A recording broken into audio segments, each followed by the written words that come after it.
பாண்டியன் 80 பவுன் நகையும் பேங்க்ல இருந்து எடுத்துட்டு நேரா போலீஸ் ஸ்டேஷனுக்கு முன்னாடி அ பாண்டியன் 80 பவுன் நகைய எடுத்து போலீஸ் ஸ்டேஷனுக்கு கொண்டு போறாங்க. அங்க போலீஸ்க்கு முன்னாடியே வந்துட்டு அந்த நகையெல்லாம் அந்த தங்கமயிலோட அம்மா கிட்ட குடுக்குறாங்க. உடனே தங்கமயிலோட அம்மா அத உடைச்சு பார்க்குறாங்க. அதுல பாதி நகை கருத்து போயிருக்கு. அதெல்லாம் பார்த்துட்டு, "இங்க பாருங்க மேடம், நாங்க குடுத்த 80 பவுன் நகையும் இப்படி கவரிங்கா மாத்தி கொண்டு வந்திருக்காங்க." அப்படின்னு சொல்லிட்டு அங்க ஒரு ட்ராமா போடுறாங்க. பாண்டியனுக்கே அதிர்ச்சி ஆகுது. "என்ன சார் இதெல்லாம்? அவங்க 80 பவுன் தங்க நகை போட்டதா சொல்றாங்க. இதுல ஃபுல்லா கவரிங்கா இருக்கு. என்ன சார் பண்றீங்க?" அப்படின்ட்டு மறுபடியும் போலீஸ் வந்து பாண்டியன வந்து திட்டுறாங்க. உடனேவும், "மேடம் நாங்க பேங்க் லாக்கர்ல தான் வச்சிருந்தோம் அந்த நகையெல்லாம். எப்படி மாறுச்சுன்னு எனக்கு தெரியல மேடம்." அப்படின்னு பாண்டியன் சொல்லிக்கிட்டு இருக்காங்க. உடனே தங்கமயிலோட அம்மா இருந்துகிட்டு, "இங்க பாருங்க மேடம், நான் சொன்னேன்ல அப்பவே, இவங்க வரதட்சணை கேட்டு ரொம்ப கொடுமைப்படுத்துனாங்கன்னு சொல்லிட்டு, 80 பவுன் நகையும் திருப்பி குடுக்கவான்னு சொல்லிட்டு எல்லாத்தையும் கவரிங்கா மாத்தி வச்சிருந்திருக்காங்க. இது தெரியாம என் பொண்ணும் அத போட்டுக்கிட்டு இருந்திருக்கா. இப்பதான் தெரிஞ்சிருக்கு." அப்படின்னு தங்கமயில அம்மா இன்னும் ட்ராமா போட்டுட்டு இருக்காங்க.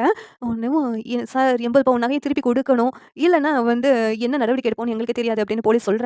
உடனேவும் இங்க தங்கமயிலோட அம்மா இருந்துட்டு, "இல்ல மேடம் 80 பவுன் நகைய அவங்க வந்து திருப்பி குடுக்கலனாலும் பரவால்ல. என் பொண்ண அந்த வீட்ல வாழ வைக்க சொல்லுங்க.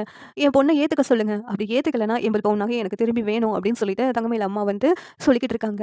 இங்க பாருங்க சார், அவங்களுக்கு அந்த பொண்ணு நீங்க நல்லபடியா பார்த்துக்கணும்னு தான் நெனைக்கிறாங்க.